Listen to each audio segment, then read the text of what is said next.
Number one అంటారు. అసలైన number one Gurukashi university.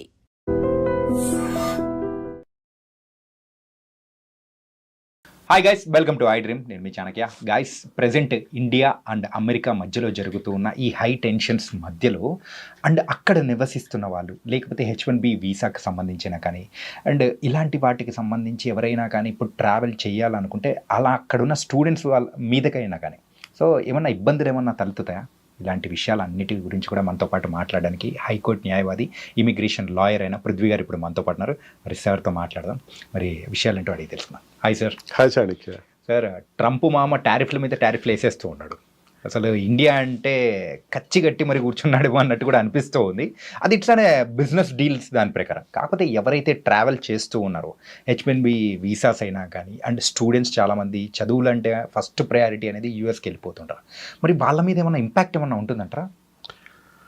As of now చెప్పాలంటే చాణక్య 70% అమెరికా వెళ్ళే వాళ్ళు ఆగిపోయారు. 70% ఆగిపోయారు. ఓకే.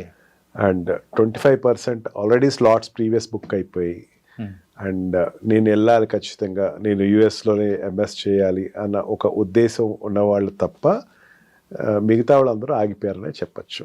ఇప్పుడు ఈ స్టూడెంట్స్ యాజ్ ఆన్ నౌ పెరగాలి అంటే ఇంపాసిబుల్ చాణక్య. ఓకే. ఎందుకంటే ఆల్రెడీ ఒక రకమైనటువంటి ఫియర్ ఎస్టాబ్లిష్ అయిపోయింది ఒక పిల్లలకి. అదొకటి కూడా ఎప్పుడు లేనట్టు ట్రంప్ ఫస్ట్ టైం యూనివర్సిటీస్ మీద పెత్తనాలు చేయటం మొదలుపెట్టాడు. యూనివర్సిటీస్ ఇట్లా ఉండాలి, యూనివర్సిటీస్ మీరు స్పాన్సర్ చేయకూడదు. ఈవెన్ అక్కడ ఉండేటువంటి ఎడ్యుకేషన్ డిపార్ట్మెంట్ని తీసేశాడు. ఎడ్యుకేషన్ డిపార్ట్మెంట్ అంటే ఎడ్యుకేషన్ మినిస్ట్రీ ఉంటుంది కదా మనకి, అట్లాగే ఎడ్యుకేషన్ మినిస్ట్రీని తీసేశాడు. తీసేసి అక్కడ ఇంకా ఫండింగ్ ఆఫ్ లోన్, వీళ్ళకి ఇచ్చేటువంటి స్టూడెంట్స్కి ఇచ్చే లోన్స్ కానీ వాళ్ళకి ఇచ్చే స్కాలర్షిప్స్ మొత్తం తీసేశాడు. ఏదైనా సరే యూనివర్సిటీసే పెట్టుకోవాలని చెప్పేసి హీఈస్ డిస్కరేజింగ్. మెయిన్ ఏంటంటే తనకు ఒక రకమైన థ్రెట్ ఉంది అక్కడ. థ్రెట్ ఇన్ ద సెన్స్, ఈ పాలస్తీనా వార్ తర్వాత ఇరాన్ వార్ తర్వాత, అక్కడ ఇజ్రాయెల్ అండ్ పాలస్తీనా డిస్టర్బెన్సెస్ తర్వాత అక్కడ ఉండేటువంటి ఒక వర్గం వ్యక్తులు పాలస్తీనా సపోర్ట్ చేస్తున్న ర్యాలీలు తనకు ఒక రకమైన టెన్షన్ క్రియేట్ చేస్తున్నాయి. అండ్ అబ్రాడ్లో జరిగినటువంటి బాంబింగ్స్ ఎప్పుడు తక్కువే ఉంటాయి ఈ మధ్యకాలంలో. ఈ మధ్యన ఇజ్రాయెల్ దగ్గర జరిగినటువంటి ఒక బాంబ్ బ్లాస్ట్ అన్నది, ఇదంతా కూడా ఒక రకమైన టెన్షన్ క్రియేట్ చేసి స్టూడెంట్స్ని కంట్రోల్ చేయాలి అన్నది ఏదైతే ఉందో అక్కడ డైరెక్ట్గా లిబర్టీ అనేటువంటి ఒక basic principle of American constitution దెబ్బతింటూ మొదలుపెట్టింది. ఓకే. ఈ యాంగిల్స్లో ఏమవుతుందంటే స్టూడెంట్ ఇన్ గోయింగ్ తగ్గారు, అక్కడికి వెళ్ళే వాళ్ళు తగ్గారు. అండ్ ఎప్పుడైతే ఈ ఇన్కమింగ్ స్టూడెంట్స్ తగ్గారో ఈ ఉన్న స్టూడెంట్స్ భయం మొదలైంది. వాళ్ళు కూడా సోషల్ మీడియాస్ అన్ని మీకు హ్యాండిల్స్ ఇవ్వండి, మీ యొక్క క్రెడెన్షియల్స్ మాకు హ్యాండ్ ఓవర్ చేయండి, మీ సోషల్ మీడియాస్ నేను ఓపెన్ చేస్తాను అంటే ఏదైనా ఒక వీడియో ఏదైనా వచ్చింది అనుకోండి, పాలస్తీనాకి సంబంధించి సపోర్ట్ చేస్తున్నవాడు ఎవడో ఫ్రెండ్ పెడతాడు అనుకోండి, వాడు చూశాడు అనుకోండి, then he will be doubted అనమాట. అతను డౌట్ పడతారు, స్కానింగ్ లోకి వచ్చేస్తారు. అలా ఆ రకంగా ఒక రకమైన ఇన్సెక్యూరిటీ అనేది అక్కడ వెళ్తున్న స్టూడెంట్స్కి, అక్కడ ఉన్న స్టూడెంట్స్కి డెవలప్ అయింది. But it is not a longitive end as such. అది ఎక్కువ నాళ్ళు ఉంటుంది అయితే ఐ డోంట్ థింక్ సో. ఇంతకన్నా వర్స్ సిచ్యుయేషన్స్ చాలా వచ్చినాయి యుఎస్లో. It is one of the situation where the students must be little brave and వాళ్ళు వెళ్ళినటువంటి ఎడ్యుకేషన్ అన్నది అక్కడ తర్వాత కంటిన్యూ అవ్వాలంటే దే హ్యావ్ టు.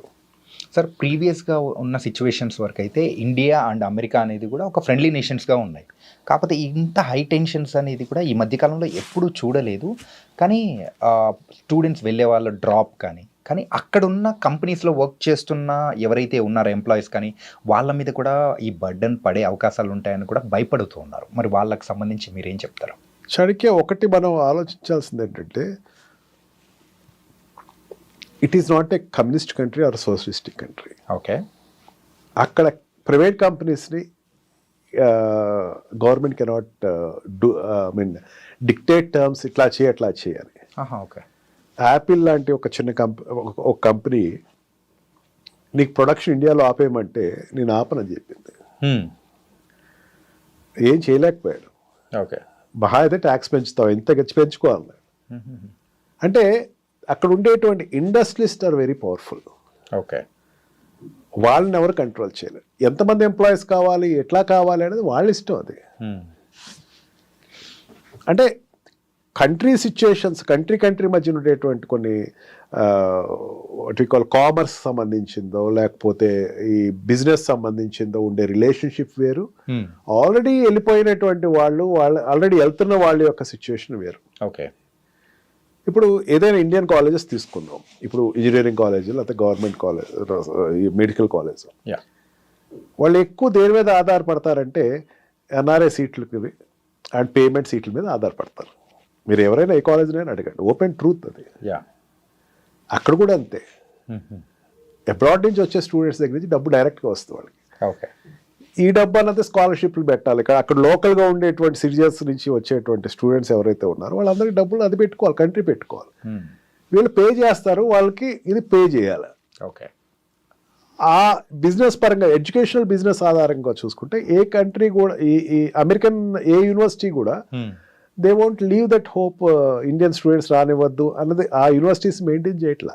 ఓకే, ఇటు చాలా వరకు ఏమవుతుందంటే ఒక సోషల్ మీడియా మిస్రిప్రజెంటేషన్ అనే నేను అనుకుంటున్నాను. అంటే ఇప్పుడు మనం చూసేది అనేది కూడా చాలా వరకు కాదు, ట్రూత్ తక్కువ. ఓకే, ట్రూత్ కి సత్యదూరం చాలా ఎక్కువే ఉన్నాయి. Yes sir. అలాగే ఆ ట్రంప్ ఇంతకుముందు అంటే ఎప్పుడైతే గవర్నమెంట్లోకి వచ్చారో సార్, అధికారంలోకి వచ్చిన తర్వాత గోల్డ్ కార్డ్ అనేది కూడా ప్రవేశపెట్టారు కదా సార్, మరి దాని సంగతి ఏంటి సార్ ఇప్పుడు అది? Yes, gold card is going good for him. India నుంచే ఎక్కువ గోల్డ్ కార్డ్స్ పర్చేసింగ్ జరిగినాయి అని చెప్పేసి అన్నాడు. బిజినెస్ వీసా, ఈబీ వీసా ఏదైతే ఉందో అది దాన్ని తగ్గించాలనే ఉద్దేశంతో గోల్డ్ కార్డ్ అనేది పెట్టాడు. ఇంత అమౌంట్ మాకు కట్టండి, మీరు ఇక్కడ ఉండొచ్చు అని చెప్పేసి అన్నాడు. And partially he got succeeded. అంటే it is not overnight జరిగేది కాదు, ఓపెనింగ్ అయితే చాలా బాగానే వచ్చింది. ఇండియా నుంచి కూడా చాలా గోల్డ్ కార్డ్స్ అయితే పర్చేసింగ్ జరిగినాయి. గోల్డ్ కార్డ్ తీసుకున్న వాడు అక్కడ they can stay for ever, business చేసుకోవచ్చు, వాళ్ళు టర్న్ ఓవర్స్ చేసుకోవచ్చు. 10 crores రేషియో ఏదో ఉంది, 10 crores రేషియో ఉంటే they can do business there. You have to pay there to the government pay చేసుకుని నువ్వు బిజినెస్ స్టార్ట్ చేసుకోవచ్చు డైరెక్ట్గా. అంతేకాని దానికోసం వేరే వీసాలు అప్లై చేయటం, దాని గురించి వెయిట్ చేయటం ఇవన్నీ లేదు అని చెప్పేసి అన్నాడు. సెకండ్ టైం ప్రీవియస్ ఒకసారి ఇంట్రడ్యూస్ అయిన తర్వాత ఇది మళ్ళీ చాలానాళ్ళ తర్వాత మళ్ళీ గోల్డ్ కార్డ్ ఇంట్రడ్యూస్ అవుతుంది. యా, బిజినెస్ వైజ్గా ఇట్ ఈస్ గోయింగ్ అప్. అదే చాణక్య నేను చెప్తుంది అదే, వాట్ యు ఆస్క్ ప్రీవియస్లీ, ఇండియాకి అక్కడికి యుఎస్కి ఉండే రిలేషన్స్ స్ట్రెయిన్ అయినాయి కదా. రిలేషన్స్ ఏం స్ట్రెయిన్ అవ్వలేదు చాణక్య. తన అడుగుతున్నది ఏంటంటే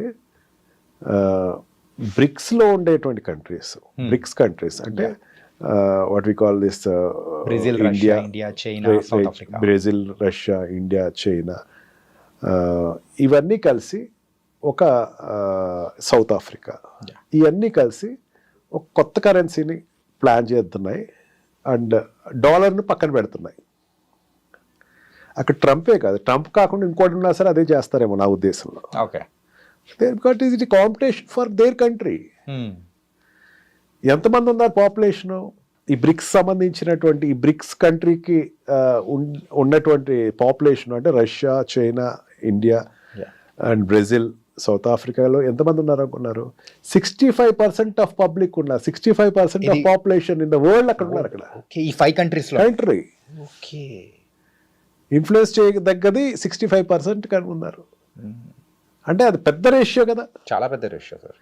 ఇది వస్తే గనక డాలర్ యొక్క విలువ తగ్గిపోతుంది అని ఒక భయం అన్నది ఆ కంట్రీకి ఎక్స్ప్రెస్ చేశాడు. బ్రిక్స్ని డిస్కరేజ్ చేయాలి. ట్రంప్ దగ్గరే కాదు అది, అంతకు ముందు ఉన్నటువంటి బైడెన్ కానీ, అంతకు ముందు ఉన్నటువంటి వాట్ వి కాల్ ప్రెసిడెంట్స్ ఎవరైనా సరే, బైడెన్ కావచ్చు, అంతకు ముందు ఉన్నటువంటి వాళ్ళే ఎవరైనా సరే దీన్ని డిస్కరేజ్ చేశారు. ఎందుకు డిస్కరేజ్ చేశారంటే బ్రిక్స్ వస్తే వాళ్ళ వ్యాపారాలు జరగవు. ఓకే, ఈ సిచ్యుయేషన్లో ఏమైంది, ఇండియా మీద ఇప్పటి వరకు లేదు, మొన్నటి వరకు లేదు. పాకిస్తాన్ ఈవెన్ సింధూర్ వార్ జరిగినప్పుడు కూడా సిచ్యుయేషన్స్ ఆర్ గుడ్. మెయిన్ మనం క్రూడ్ తెచ్చుకుంటున్నాం అక్కడి నుంచి, రష్యా నుంచి డైరెక్ట్గా క్రూడ్ తెచ్చుకుంటున్నాం, తక్కువ రేటు తెచ్చుకుంటున్నాం. అమెరికాకి నష్టం కాదు దానివల్ల నష్టం ఎవరికంటే నాటో కంట్రీస్కి నష్టం. అంటే European countries, NATO excluding America, European కంట్రీస్కి నష్టం. వాళ్ళ కంట్రీస్ నుంచి తెచ్చుకోవాలి, అది జరగట్లా. అండ్ ఆల్సో మనం అప్పు చాలా వరకు పే చేస్తాం. Hmm. మరి చాలా ఎక్కువ అప్పు ఉండేది క్రూడ్లో. అందుకే సౌదీ కంట్రీస్ని మనం పెద్దంత ఖాదరు చేయకపోవడం కారణం అది. ఓకే. మనం చాలా వరకు అప్పు పే చేస్తాం. ఇదివరకు చాలా అప్పు ఎక్కువ ఉండేది మనకి, పే బ్యాక్ ఎక్కువ చేసాం మనం. అండ్ వాళ్ళ కాన్ఫిడెన్స్ కూడా ఇది పే చేసేస్తారు అని. రష్యా నుంచి ఎక్కువ తీసుకుంటున్నాం మనం, తక్కువ రేటుకి ఎక్కువ తీసుకుంటున్నాం. మిగతా కంట్రీస్కి దానికి దగ్గర దగ్గర $2 బిలియన్ ఎంతో మనకి డిఫరెన్స్ అనేది కూడా డిఫరెన్స్ ఎక్కువ లాభం అన్నది వస్తుంది. ఇక్కడ ఏమైందంటే తనకి అక్కడ జరుగుతున్న వార్కి, రష్యాకి జరుగుతున్న వార్లో ఏమైందంటే ఎప్పుడైతే ఈ నాటో కంట్రీస్ ఒత్తిడితోటి యుఎస్ ఈ స్పీకింగ్ ఏ న్యూ ఫార్మ్లా, నువ్వు ఇండియా నువ్వు వెళ్ళి అక్కడ తెచ్చుకోవద్దు అని. కానీ అమెరికా అక్కడ ఉండేటువంటి రష్యాలో ఉండే కార్లు తెప్పించుకుంటుంది, ఎలక్ట్రానిక్ గూడ్స్ తెప్పించుకుంటుంది, కానీ నువ్వు మాత్రం వెళ్ళి తెచ్చుకోవద్దు అనేసరికి దీనికి India is so stubborn. Okay, మా కంట్రీకి నువ్వెవరు చెప్పడానికి? మా కంట్రీకి చెప్పాల్సినటువంటి నీకు సంబంధం లేదు కదా. అండ్ నాటో కంట్రీస్కి అయితే గట్టి వార్నింగ్ ఇచ్చాడు నిన్న ప్రైమ్ మినిస్టర్. అసలు మీకు నాకు సంబంధం ఏంటి? అసలు మీరు ఎక్కడెక్కడ వ్యాపారం చేసుకుంటారు మేము అడిగాము ఎప్పుడైనా సరే. ఉక్రెయిన్ వార్కి మీకు సంబంధించింది, ఉక్రెయిన్ వార్కి మాకు సంబంధం నాటోకి సంబంధించింది. We are not the members of NATO. Right, నాటోలో మీ మెంబర్స్ కాదే అని చెప్పి చాలా గట్టి సమాధానం అయితే చెప్పడం జరిగింది. And India is very stubborn. చాలా నాళ్ళ తర్వాత ఇండియా చాలా స్టబన్ నిర్ణయం తీసుకుంది, ఎటు పక్కన వంగకుండా. బికాజ్ మన రష్యాతో ఉండేటువంటి రిలేషన్షిప్ ఎక్కువ. మనం ఈ రోజున 70% వాట్ వి కాల్ ఎయిర్ క్రాఫ్ట్స్ ఏదైతే ఉన్నాయో, డిఫెన్స్ ఎయిర్ క్రాఫ్ట్, దాని మీద ఆధారపడి ఉన్నాయి. ఇప్పటికీ ఇక్కడ రీసెర్చ్ జరుగుతున్నాయి.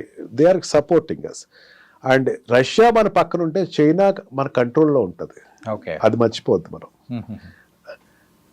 చైనా కొంచెం ఏదైనా ఎదురు తిరుగుతుంది అన్నది ఏదైనా ఉంటే రష్యా విల్ కంట్రోల్ దట్.